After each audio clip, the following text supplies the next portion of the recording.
Kakak,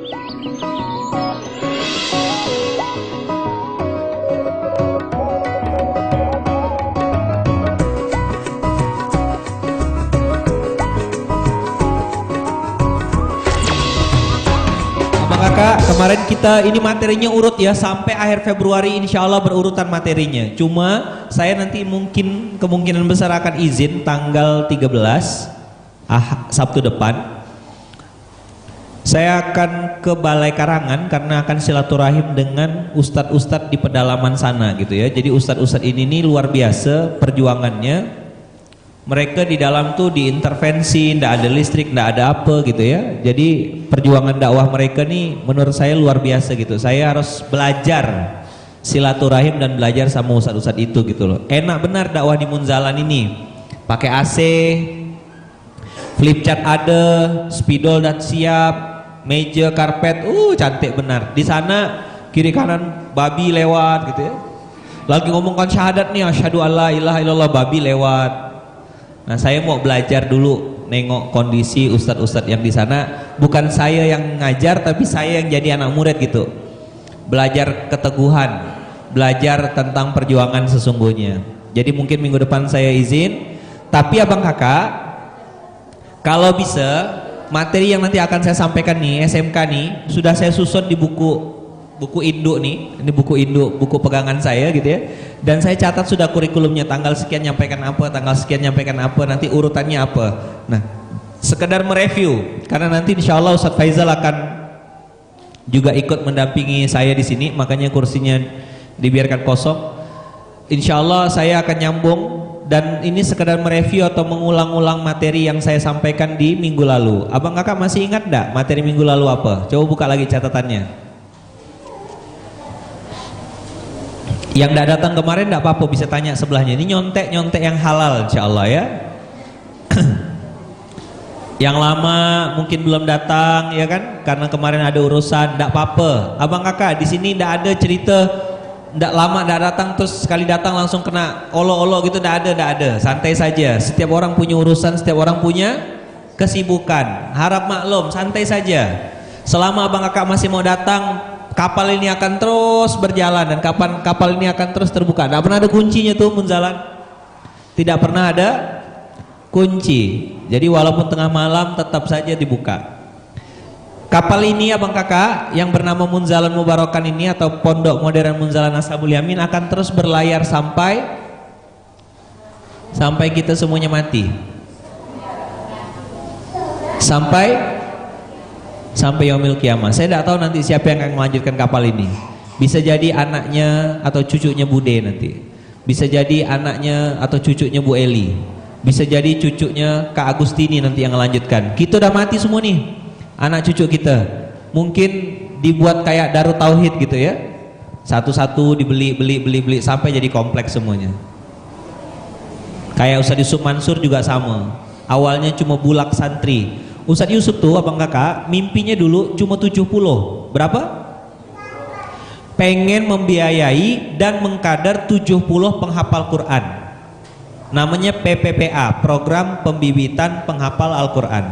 Berapa yang ditarget? 70 anak yatim dan penghafal Quran. Ternyata tidak dikabulkan Allah. Doa itu tidak dikabulkan Allah karena Allah ganti dengan sekarang ada 4.000 rumah tahfiz di seluruh Indonesia yang terdaftar. Santri-santri yang sudah hafal Quran lewat wasilah rumah tahfiz baru 100.000. Terus targetnya 2020 nanti dengan jumlah SDM yang ada sudah didata kurang lebih akan ada nanti tahun 2020 kurang lebih akan ada 10 juta penghafal Al-Quran di Indonesia di bawah naungan Ustadz Yusuf Mansur. Berapa awalnya mimpinya? Dikabulkan Allah? Tidak dikabulkan Allah karena Allah mau kasih lebih banyak. Nah maka saya bilang sama kawan-kawan, kalau nanti saya meninggal, saya bilang teman-teman yang pernah dengar atau pernah tahu ruhnya Munzalan, lanjutkan perjuangannya ini. Kita kembali kepada Quran, negakkan sholat tepat waktu, birrul walidain, ya, pengajian tapi berbasis keluarga, pakai abang, pakai kakak, salaman, begurau, betul enggak? Karena yang di depan ini pasti mati. Kebanyakan pondok pesantren, pondok-pondok, majelis-majelis ilmu, pengajian sangat mengandalkan kekuatan personal atau kekuatan ustadznya. Begitu ustadznya sehat, ustadznya tausiah, ramai yang datang. Begitu ustadznya meninggal, meninggal juga pengajiannya. Betul atau betul sekali? Betul atau betul sekali? Maka kawan-kawan jangan pernah menjadikan yang di depan ini sebagai idolnya. Dengarkan apa yang disampaikannya, terapkan dan lakukan. Siapapun yang nanti menyampaikan, kalau itu based on Quran, berdasarkan sunnah, terima dan jalankan.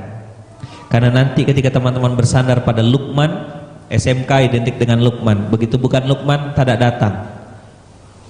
Begitu Luqmannya mati, besok lusa, tidak pernah tahu, habis abang kakak tidak punya tempat belajar lagi. Jangan. Kemarin saya dengar dari 2 jamaah, ya, seorang guru SMP mengimami sholat Idul Fitri, lagi takbiratul ihram, Allahu Akbar, Allahu Akbar, di takbir yang keberapa meninggal, tumbang, jamaah yang di belakangnya nyambut, bubarlah sholatnya, ngulang lagi dari pertama. Terus ada lagi ceritanya Bu EN itu, Bu Rohim yang orang Bank Indonesia juga, guru ngaji kampung, kerjanya azan gitu ya. Pokoknya guru ngaji kampung, ngurus masjid, lagi imam sholat Idul Adha, lagi sujud, tidak bangun-bangun, kok sujudnya lama? Ternyata sudah meninggal. Terpaksa lah bangun, terpaksa bangun jamaahnya. 2 tuh lagi sholat. Ada lagi kemarin katanya di Kampung Kapur, ceritanya jamaah juga. Jadi habis sholat, beliau ini punya kebiasaan, nah, alhamdulillah Ustaz Faisal datang. Nanti Ustaz Faisal ngisi ya, saya nyampaikan mukadimah saja. Duduk di sini Ustaz. Baik. Oh, inilah Ustaz Faisal nih. Jadi ini saya nih. Saya duduk di bawah juga lah kalau gitu ya.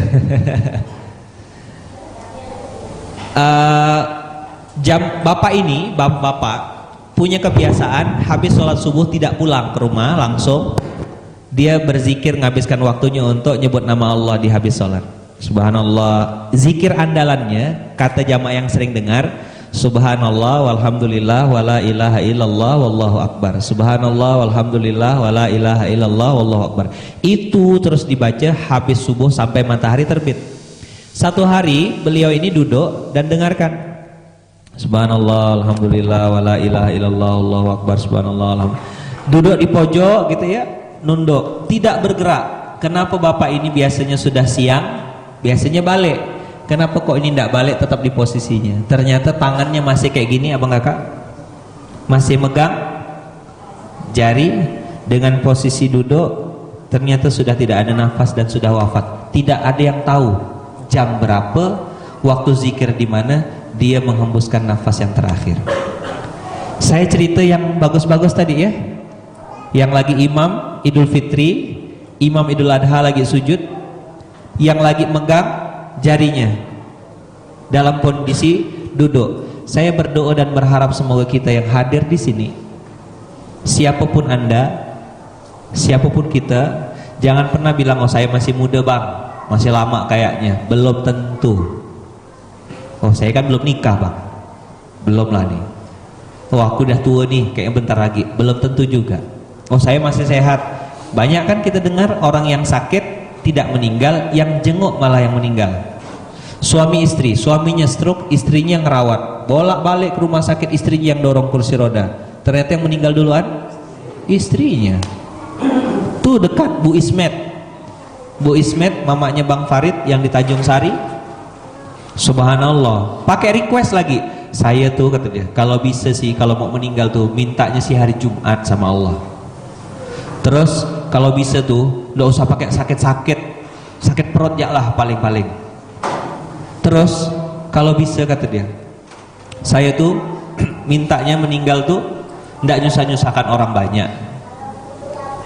Masya Allah, dikabulkan Allah. Meninggalnya hari Jumat tanggal 9 kalau tidak salah saya itu, ya kan, Ramadan, bulan puasa, dan saat itu orang memang lagi kumpul ramai-ramai. Sakitnya sakit perut, hari Jumat sakit perut, dan meninggalnya Ramadan, bulan puasa, hari ke-9 puasa. Dan beliau itu, abang kakak, waktu meninggal pagi, ya pagi kalau tidak salah meninggal, sore ba'da asar saya ikut nyolatkan di Masjid Al-Muhtadin.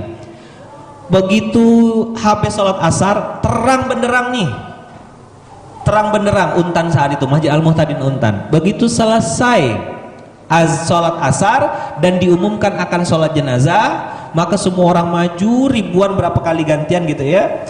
Setelah selesai sholat, Allahumma fir laha warhamha wa'afiha wa'fu anha, kita doakan semoga beliau ini husnul khotimah. Buat keluarga-keluarga yang punya utang piutang dan segala macam, silakan menghubungi ahli waris, dan seterusnya diomongkan, disampaikan. Selesai baru mau dibawa keluar, hujan turun lebat selebat-lebatnya.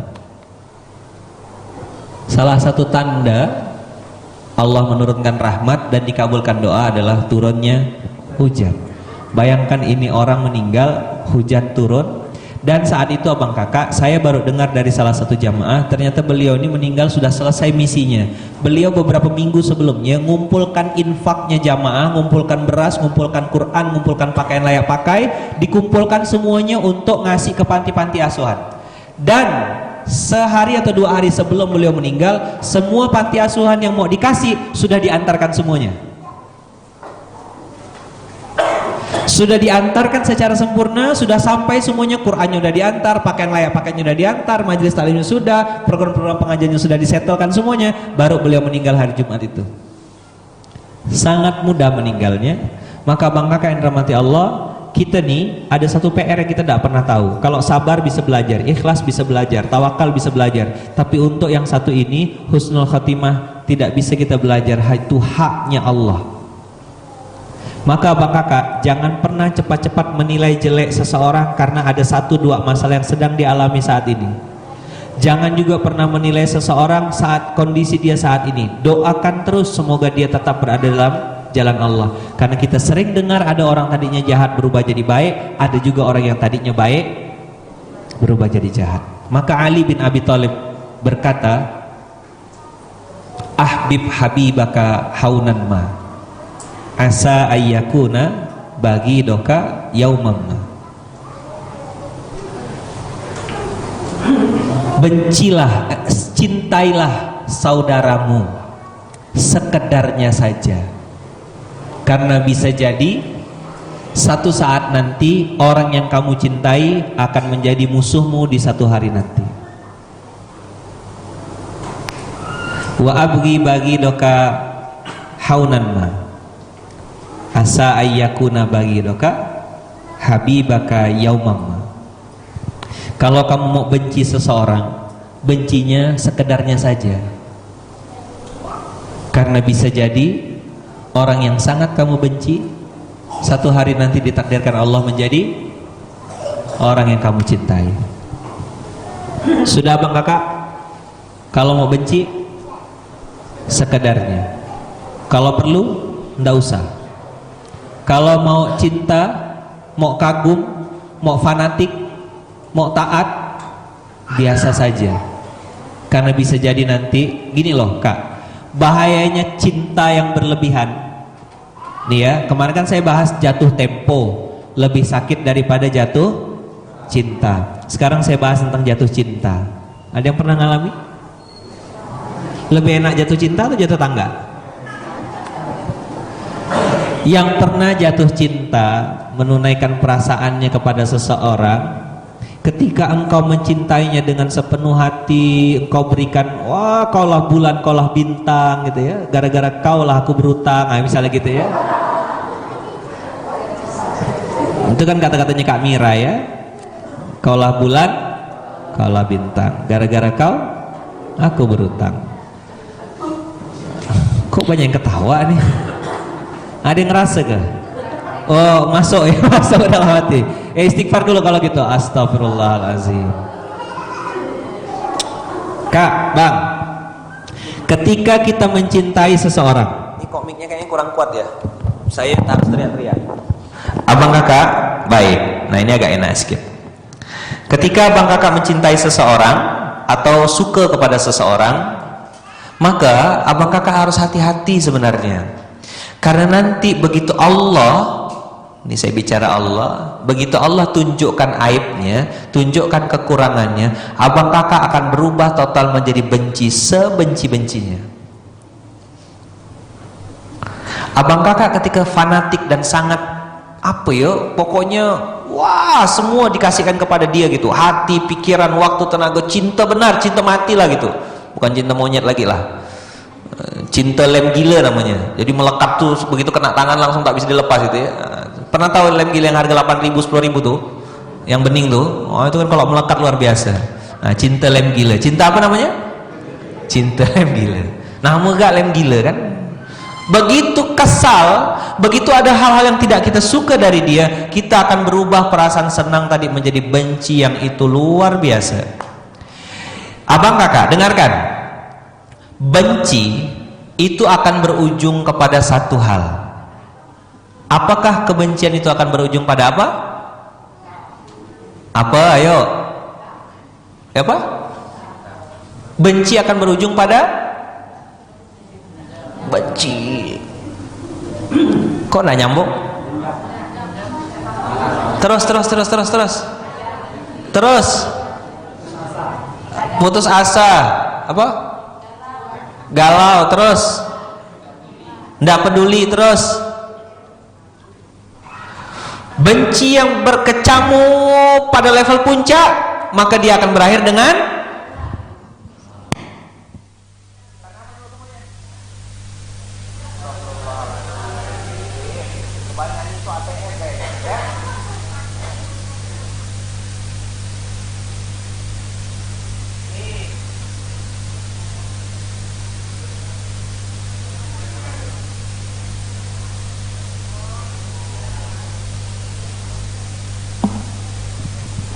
itu endingnya, itu pasti outputnya. Ketemu ndak enak, maka Rasulullah mengatakan la yadkhulul jannata qati'ur rahim, tidak akan pernah masuk surga orang yang memutus silaturahim. Apa hubungannya antara hutang dengan silaturahim? Kemarin di Forsimas kita sudah bahas. Abang kakak dengarkan, catat kemarin, catat ndak poin nomor 12? Siapa yang ikut Forsimas kemarin, minggu lalu? Poin nomor 12, tolong bacakan. Atau ada yang ingat? Poin nomor 12, baca sebelum saya bacakan. Sholat sebelum saya sholatkan, nah gitu ya. Bacakan Bang Farrozi.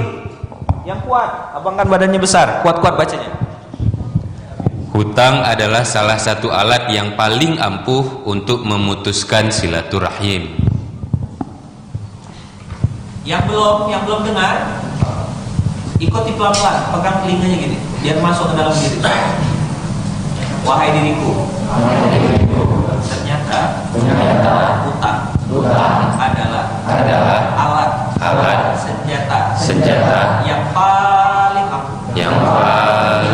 Panya pakai matobihi, Yang paling ampuh untuk memutuskan silaturahim. Sudah, itulah yang sangat diinginkan iblis, yang sangat diinginkan setan. Kalau dalam rumah tangga, berarti putus silaturahim bernama cerai. Kalau dalam hubungan bisnis, Bang Zam, putus silaturahim jadi rival, jadi musuh. Ingat-ingat benar, saya sudah mengalaminya. Bagaimana hutang menjadi sebab paling ampuh dan paling hebat untuk memutus silaturahim. Adik beradik berkelahi gara-gara hutang, betul enggak? Apa gara-gara bagi warisnya kurang sikit-sikit jadi tak teguran, betul enggak? Berapa banyak juga rumah tangga yang hancur, babak belur gara-gara hutang, betul enggak? Satu merasa berjasa pernah minjamkan, yang satu merasa ini. Karena abang kakak, catat ya, tolong dicatat. Ini sebenarnya materi divorsi mas, tapi enggak apa-apa, karena ini yang datang ramai. Saya tiba-tiba kepikiran ini gitu, sebelum saya bahas tentang materi yang berikutnya. Abang kakak yang dirahmati Allah, dengarkan. Kenapa silaturahim itu bisa putus?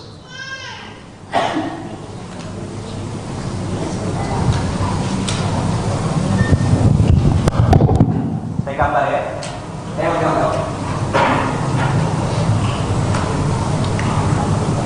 Silaturahim yang putus itu adalah antara dua belah pihak, antara A dan B. Sudah? Abang kakak tahu kenapa A dan B ini bisa putus, bisa retak?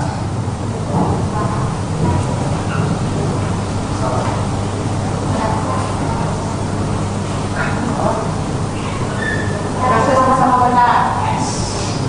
Iya, sudah lihat pakai tinta merah.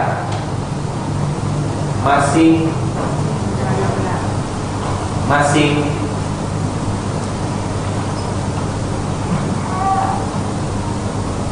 merasa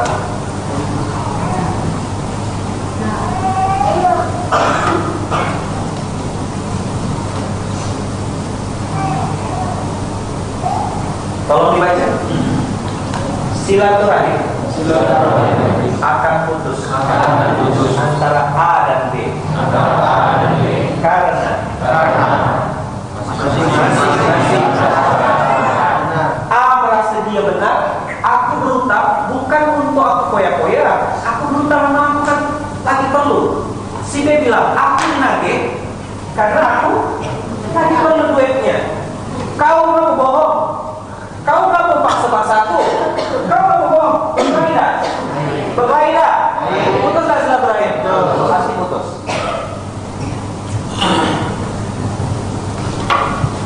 Itulah kenapa kalau ada yang datang ke Munzalan untuk pinjam duit atau hutang tidak akan pernah dikasih.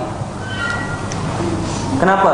Saya akan bilang, bang, kak, harga persaudaraan kita lebih mahal dari uang yang abang kakak pinjam 2 juta nih. Lebih mahal daripada uang yang kakak pinjam 100 juta, 10 juta, 20 juta. Lebih mahal.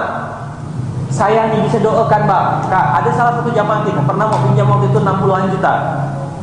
Saya waktu itu tak bisa ngomong, tapi dalam hati saya bilang, ya Allah, kasih kekuatanmu, tolong hamba ini, Allah. Hamba tahu dia ini orangnya baik, hamba tahu orang ini jujur, hamba tahu orang ini. Berapa minggu tak ketemu, dan subhanallah ya Allah kasih. Tidak putus silaturahim dengan teman-teman di Munzalan, terus kontak, terus ketemu, ada acara ketemu, dan saya tahu saya ini kalau ketemu sama dia malu gitu. Malunya kenapa? Saya waktu dia lagi perlu, saya tidak bisa kasih pinjaman. Sampai akhirnya dia datang dan cerita, bang, mak kasih doanya. Ngapa pula? Subhanallah bang, tanah mamak saya yang udah lama tak laku-laku tuh dibeli orang sekian miliar. Terus kami adik-beradik dapat jatah semuanya. Subhanallah bang, Allah tunjukkan kuasanya. Bukan cuma utang saya lunas bang, sekarang Allah titipkan saya mobil. Dan tahu mobil siapa yang dibeli? Mobilnya Kak Ida rupanya yang dibeli.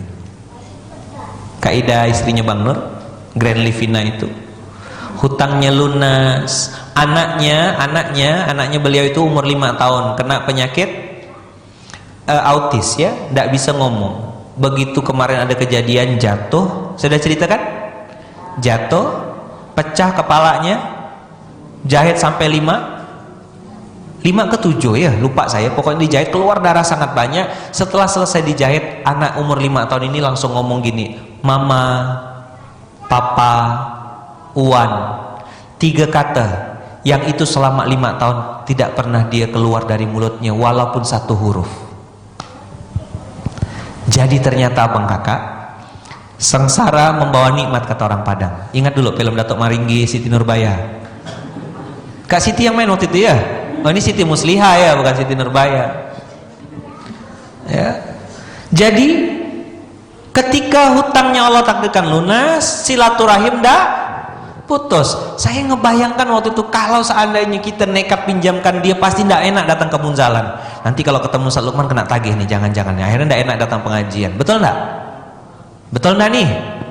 Lihat teman-teman, lihat posisinya. Posisi si A adalah posisi yang berhutang, posisi B adalah yang meminjamkan.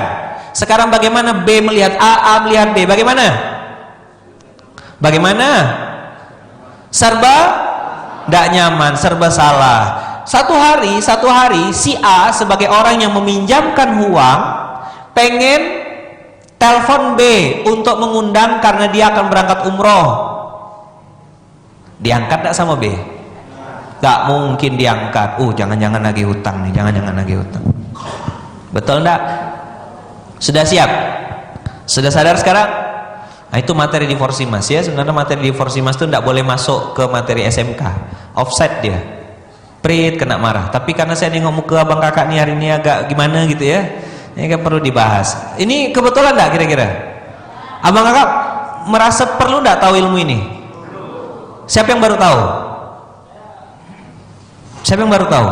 Siapa yang hari ini bersyukur dapat ilmu ini? Nah, bilang sama kawannya, saudaraku, mudah-mudahan silaturahim kita, kekeluargaan kita, persaudaraan kita tidak putus gara-gara hutang. Karena itu adalah hal yang sangat diinginkan oleh iblis. Tadi saya ngobrol dengan Ustadz Faizal bertiga di sini. Ya, Ustadz Faizal ya, boleh saya ceritakan yang tadi, hadis tadi? Ya, Ustadz mau tanya dong, iya dong gitu ya. Kayak Mama Dek jadinya nih. Gimana Kak?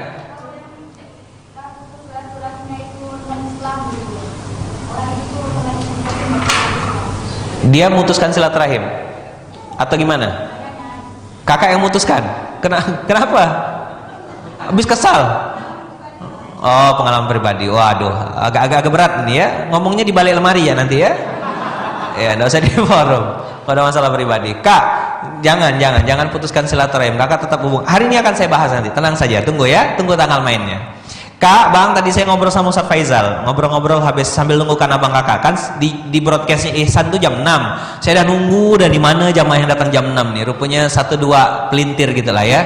Ya enggak apa-apa karena saya tahu abang kakak jauh kan, ada yang dari luar negeri kan, Paris, Belanda, jauh-jauh tuh ya. Ada dari Jogja, Jongkat Jaya, ada dari Jerman, Jeruju Mantap, jauh-jauh semuanya, luar negeri semua. Pakai stempel semua kan. Apalagi yang Paris tuh kan, Paris sampai 2, Paris 1, Paris 2. Nah, Eropa jauh. Pesawatnya mungkin delay gitu ya. Ngobrol lah sama Ustadz Faizal tadi pagi dengan bapaknya Ajib bertiga di sini. Iblis, abang kakak, itu bikin singgasana di atas laut. Singgasananya di mana? Iblis yang paling panglima nih, yang induk-induknya akan duduk menerima laporan setiap hari. Iblis A, iblis B, setan A, setan B, kau buat apa hari ini? Ya iblis, panglima iblis, lapor jenderal, gitulah kira-kira ya. Aku bikin si A dan si B berzina. Oh biasa. Aku bikin si A si B mencuri. Oh iya biasa. Aku bikin si A si B tidak mau sholat. Oh biasa. Aku bikin si A si B jatuh cinta. Loh, apa yang salah jatuh cinta? Jatuh cinta sama laki-laki. Laki-laki suka sama laki-laki, perempuan sama perempuan. Oke, biasa katanya, itu biasa. Udah pernah dikerjakan umat Nabi Lut, umat Nabi kaum Sodom, itu biasa. Sampai satu iblis datang dari jauh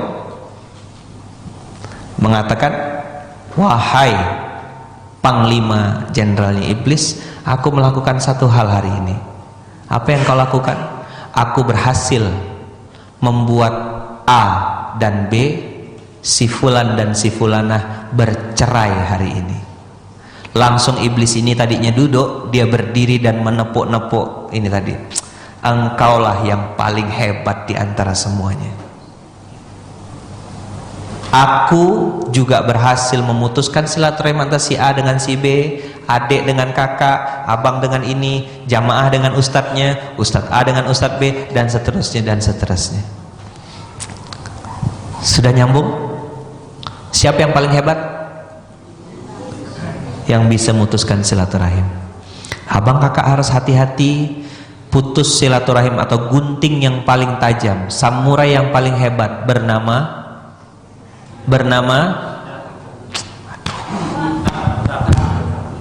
Bernama? Bilang, saudaraku. Yang paling hebat. Paling tajam. Untuk memutuskan silaturahim. Bernama? Hutang. Sekali lagi. Bilang kuat. Jangan nambah. Jangan coba-coba. Jangan minjam sama saya.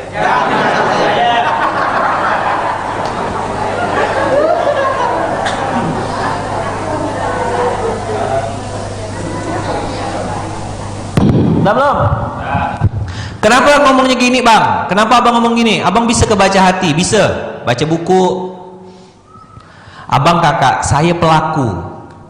Saya sudah pernah di dimensi korban, sudah pernah di dimensi pelaku, penagih.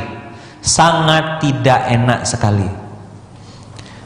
Maka akan jauh lebih baik kalau memang tidak mampu, kalau memang sudah tidak bisa dipertahankan. Apa Bang Saipul? Sini dong, ngomong sini. Anda mau ya? Bang Saipul pernah datang malam-malam ke rumah saya, cerita tentang ini, cerita tentang itu. Saya bilang, Bang, Abang pegang tisu, Abang pegang kertas, Abang tahan. Seberapa lama Abang mampu? Badan Abang besar, saya bilang. Mulai capek Bang? Capek Ustaz. Mulai capek? Terus gimana Bang? Terus gimana? Apa yang harus Abang lakukan? Apa yang harus dilepaskan?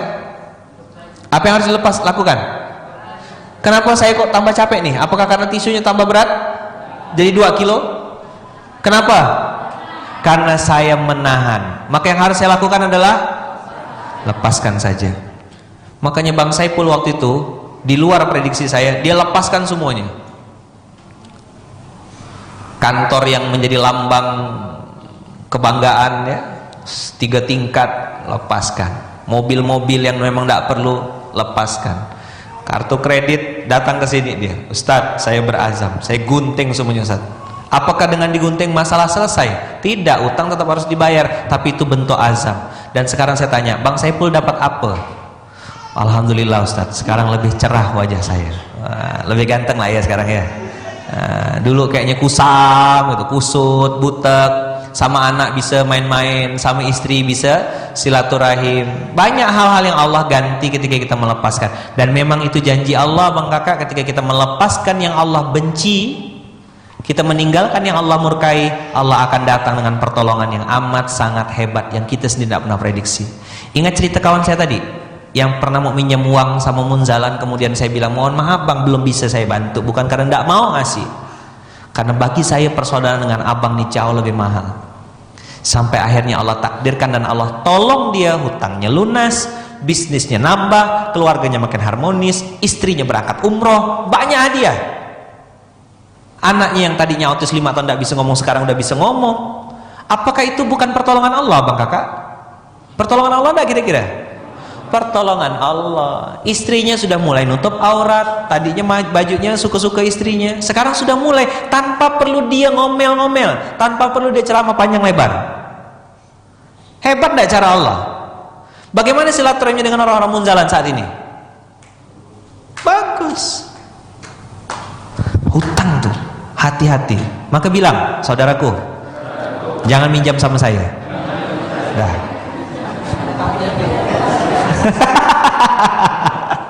Ya. Ya.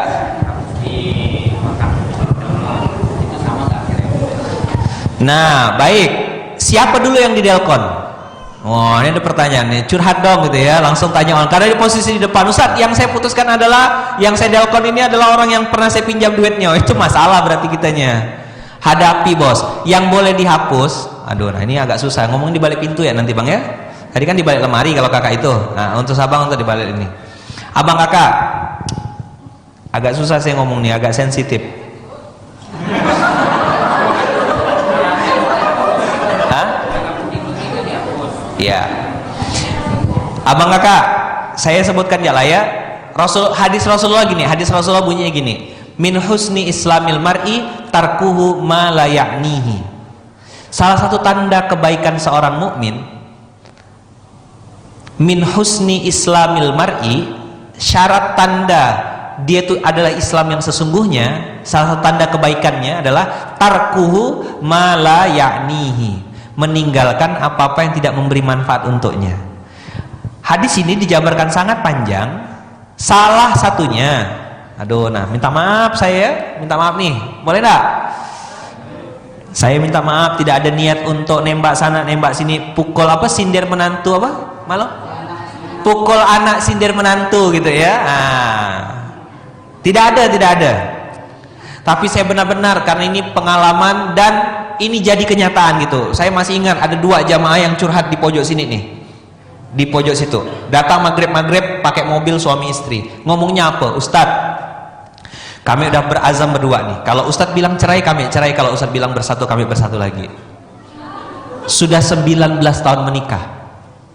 Abang kakak, kalau saya balikkan tadi tentang hadis tadi, berawal dari apa? Dari kontak BBM, berawal dari WhatsApp. Dulu belum ada WhatsApp, masih kontak BBM. Kalau lagunya Gigi, tahu Gigi? Berawal dari Facebook. Banyak orang jadi jodoh gara-gara Facebook. Banyak laki-laki bercerai sama istrinya juga gara-gara, karena yang diupload foto-foto cantik semuanya, yang bibirnya miring, kepalanya miring, gini-gini gitu ya. Semua udah ada foto jelek, udah diedit pakai 360 gitu ya. Hati-hatilah, hati-hati. Semua ada teh lalatnya, ada teh cecaknya, ada apanya, semua sama. Abang kakak, min husni islamil mar'i tarku ma la ya'nihi, salah satunya adalah kalau memang kontak-kontak itu justru membuat abang kakak jadi bermaksiat, terutama dimensi hati, saran saya stop saja. Betul enggak? Nanti ada setan bilang gini, janganlah, jangan. Nanti kalau kau perlu sama dia, kalau satu hari kau ada keperluan atau ada yang mau dibicarakan sama dia, gimana? Gimana ngontaknya? Itu hanya hilah atau cara iblis untuk memperpanjang perselingkuhan itu. Dan selingkuhnya Islamiah, kata Bang Moyo. Mana Bang Moyo? Tahu selingkuh Islamiah? Assalamualaikum akhi. Ya. Sudah sholat belum? Wah. Kata Bang Lukman udah STW. Pakai Bang Lukman STW. Aku juga yang kena. Yang dipanggil akhi suami orang,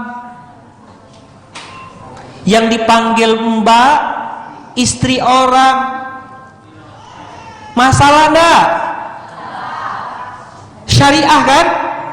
Iya, syariah Islamiyah, bukan hanya ruqyah syariah. Ini selingkuh syariah juga ada.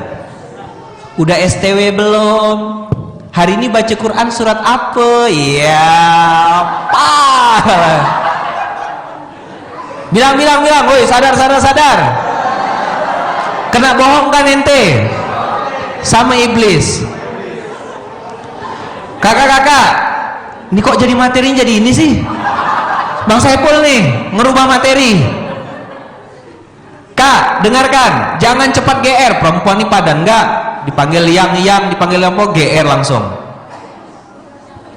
Yang udah makan belum? Langsung balas. Hey, yang aku nih yang keberapa?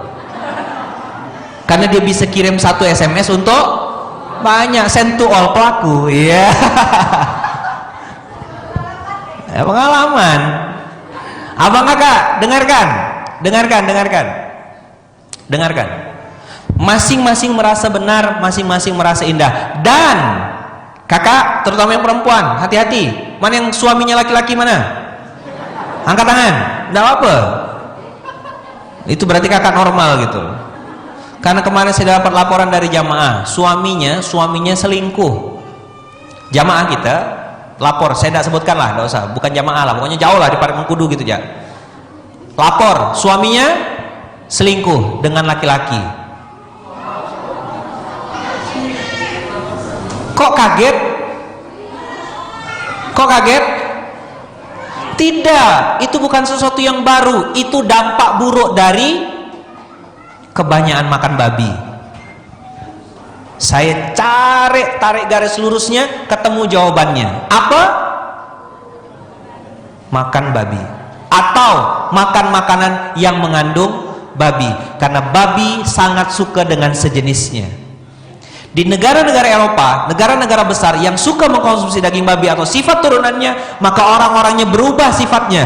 Laki-laki suka sama laki-laki, perempuan suka sama perempuan. Itulah kenapa kita dakwah besar-besar untuk memerangi makanan haram lewat Muslim Food. Bang Rafli, Bang Zul, Kak Mila yang nanti akan perang nanti ke Toho, niatnya harus lurus.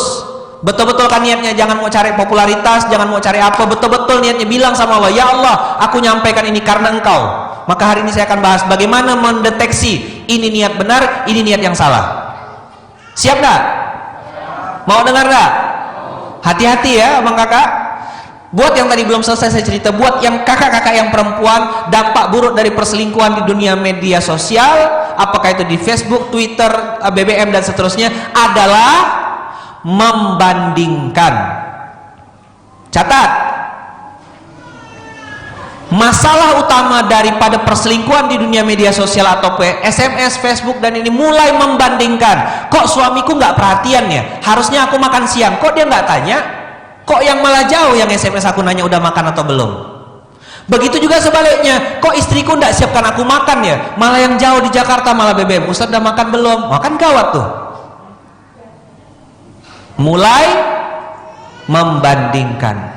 Satu hari mulai membandingkan, mulai ketemu celahnya suami. Oh, suamiku kurangnya di sini, tidak perhatian dia. Oh, suamiku ini tidak care, tidak peduli. Masa aku sakit tidak ditanya? Udah mau mati kali nanti baru aku dipedulikan sama dia. Padahal suaminya pontang-panting cari duit untuk dia. Dia lagi pakai mobil yang belikan suaminya, lupa tuh karena iblis masuk. Saya ngomong agak keras nih ya. Saya ngomong agak keras. Biarlah mau direkam, mau diupload ke ini terserah. Karena ini fakta. Buat yang pernah mengalami, nggak usah angkat tangan. Benar atau betul sekali? Dalam hati. Nah, kedengaran, betul sekali. Kakak-kakak, godaan itu ada enggak? Ketika ada yang datang dan mulai ada perasaan untuk membanding-bandingkan, betul enggak? Betul enggak? Abang-abang, sama enggak? Sama enggak? Maka yang mau menikah atau yang mana pengantin baru? Pengantin baru mana? Rida sama Ami. Hati-hati. Allah, kata Ami, salah pilih aku nih. Ngapa si Rida pula? Waktu itu aku lagi hilap atau gimana ya, kata Ami. Rida pun gitu juga. Ah, Allah, ternyata banyak rupa di Munzalan yang lebih cantik nih, kata Rida. Lebih panjang jilbabnya. Kayaknya lebih soleha lah yang ini loh, soleha gitu ya. Mulai bandingkan, selesai. Tarik nafas semuanya. Astagfirullahaladzim. Banyak yang mukanya merah padam. Banyak yang senyumnya senyum mulai tak nyaman. Bang Lukman nyindir saya kayaknya nih. Coba, saudaraku. Habis ini akan terlintas di pikiranmu, jangan-jangan Bang Lukman nyindir saya.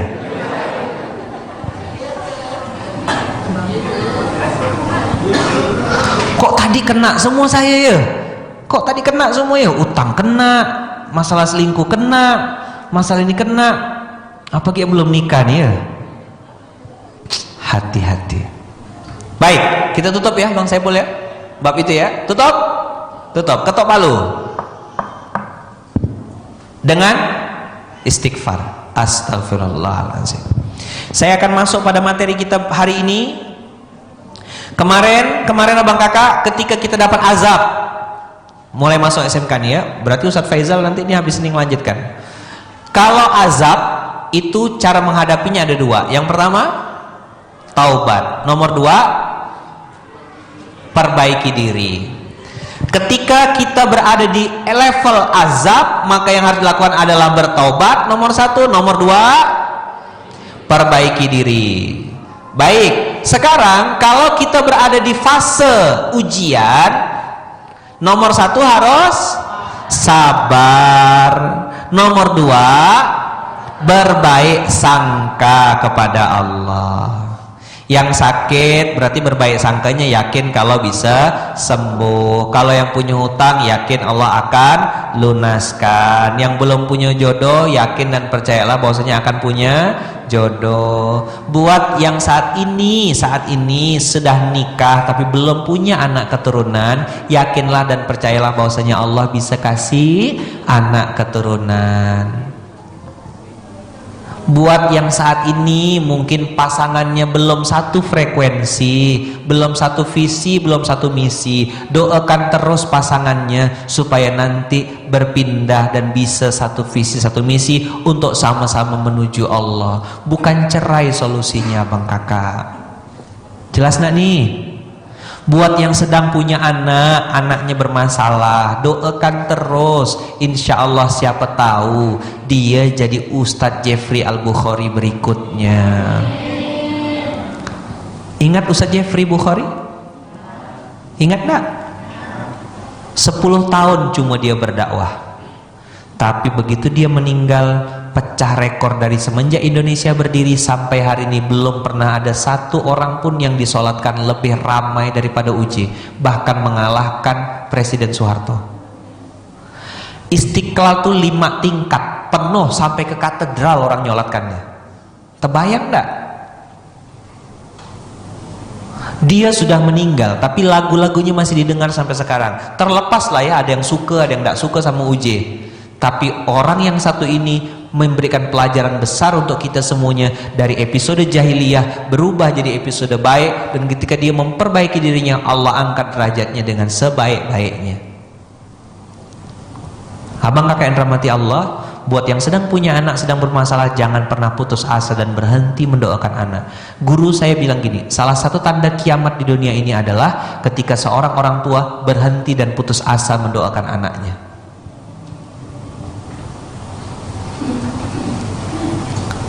Sudah, saya lihat anggukan abang kakak, tatapan abang kakak masuk sepertinya ke dalam hati. Mudah-mudahan berbaik sangka kepada Allah tidak mudah tapi tidak mustahil.